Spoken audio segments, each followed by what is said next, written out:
इकडे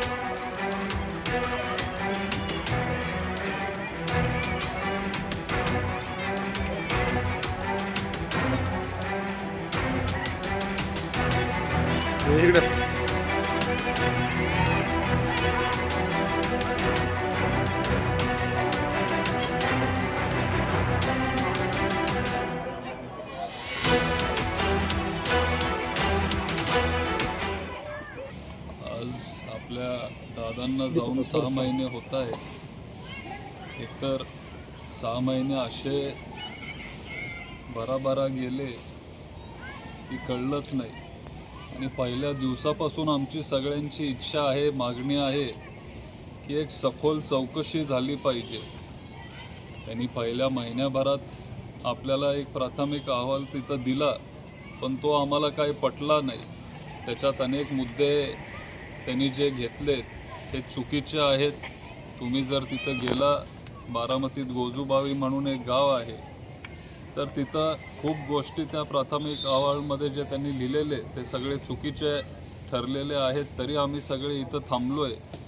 आणि आज काकांना जाऊन 6 महिने झाले, पण खंत एकाच गोष्टीची आहे की आत्तापर्यंत सत्य हे जनतेच्या समोर आलेलं नाही आहे. आम्ही सगळ्यांनी संयम ठेवलेला आहे. आम्ही वाट बघत होतो की दुसरा आता तिथं रिपोर्ट येईल, तिसरा रिपोर्ट येईल. पण आता परवाच मी बातम्या बघत होतो, जी एअर इंडियाची जी दुर्दैवी घटना आपल्या अहमदाबादला जी झाली, त्याला वर्ष होऊन गेलं तरी पण आत्तापर्यंत कुठेही काही तिथं चौकशी केली गेली नाही आहे किंवा रिपोर्ट आपल्या सगळ्यांच्या समोर आलेला नाही आहे. आणि अजितदादांसारखे एवढे मोठे नेते आपल्याला अचानक सोडून गेले. लोकांच्या मनात शंका आहे. सारखं लोक बोलून पण दाखवतात आणि तरी आत्तापर्यंत तो रिपोर्ट समोर येत नाहीत. ह्याच गोष्टीची खंत आहे आणि वाईट वाटतं.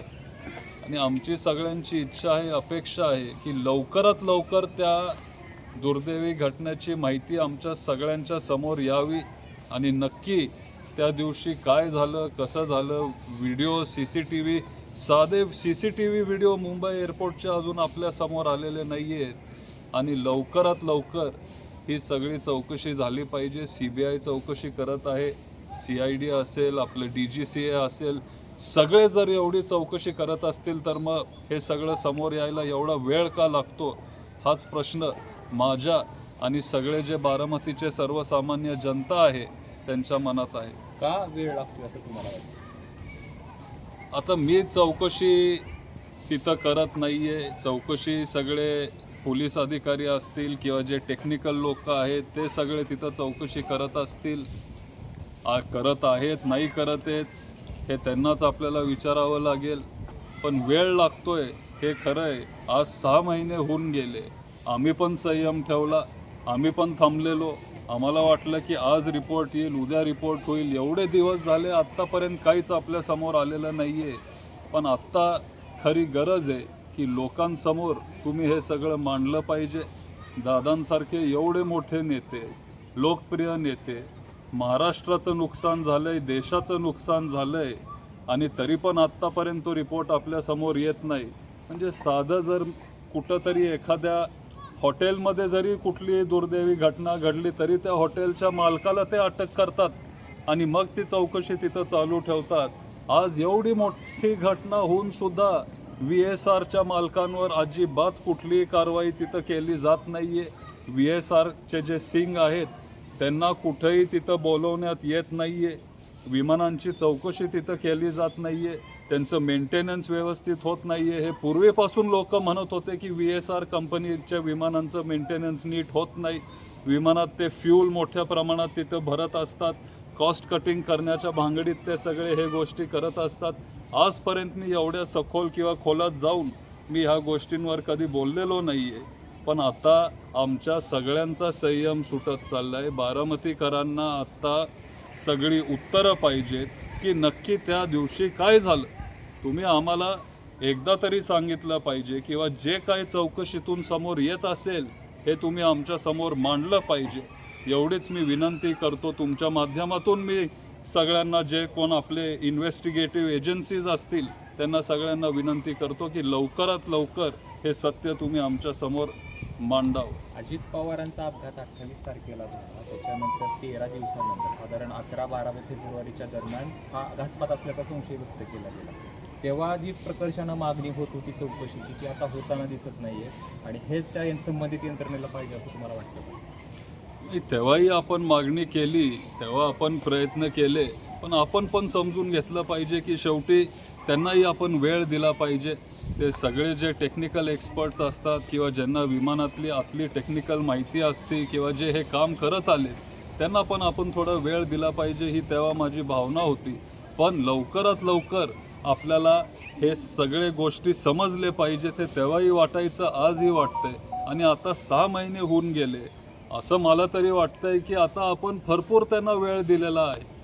अजून वेळ आपण त्यांना देऊ शकत नाही किंवा आता आमचा पण पेशन्स आता संपत चालला आहे. काहीतरी एक दुसरा रिपोर्ट त्यांनी लवकरात लवकर आपल्या समोर तिथं त्यांनी मांडावा, एवढीच आमची सगळ्यांची इच्छा आहे. पुढची भूमिका काय? आता आम्ही त्यांच्या रिपोर्टची वाट पाहू. मला विश्वास आहे की सगळे तिथं पाठपुरावा करत असतीलच. मग ते स्वतः काकी असतील किंवा सगळेच तिथं पाठपुरावा करत असतील, पण लवकरात लवकर तो रिपोर्ट आला पाहिजे. आम्ही तिथं पाठपुरावा करू, आम्ही त्यांना जाऊन भेटू, त्यांना विनंती करू की आत्तापर्यंतची जी काही माहिती असेल ती तुम्ही आमच्या समोर मांडली पाहिजे. जे काही गोष्टी तुमच्या फाइंडिंग्समध्ये आल्या असतील ते तुम्ही आम्हाला सांगितले पाहिजेत, कारण आम्ही आता अस्वस्थ व्हायला लागलो आहे. लवकरात लवकर काहीतरी नवीन माहिती आमच्या सगळ्यांच्या समोर आली पाहिजे.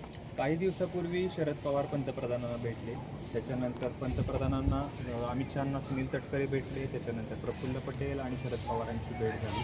काय चालू आहे नेमकं राष्ट्रवादीमध्ये? पवार साहेब हे खूप मोठे नेते आहेत. स्वतः पंतप्रधान जेव्हा बारामतीत आलेले तेव्हा ते म्हणालेले की साहेब हे माझे गुरु आहेत, त्यांच्याकडून बरंच मी शिकत आलो आहे. आज सगळ्यात जास्त अनुभव आपल्या देशात जर कुणाकडं असेल तर तो अनुभव आपल्या आदरणीय पवारसाहेबांकडं आहे. हे पंतप्रधान पण मान्य करतात आणि साहेबांनी स्वतः तुम्हाला तिथं सांगितलं की ते भेटायला गेले. जो आपला नीटचा प्रश्न होता किंवा जे कॉक्रोच जनता पार्टीचं आंदोलन जे जंतर मंतरला चालू होतं ते थांबवण्यासाठी किंवा त्याच्यातून मार्ग काढण्यासाठी तिथं पवारसाहेब जाऊन भेटले.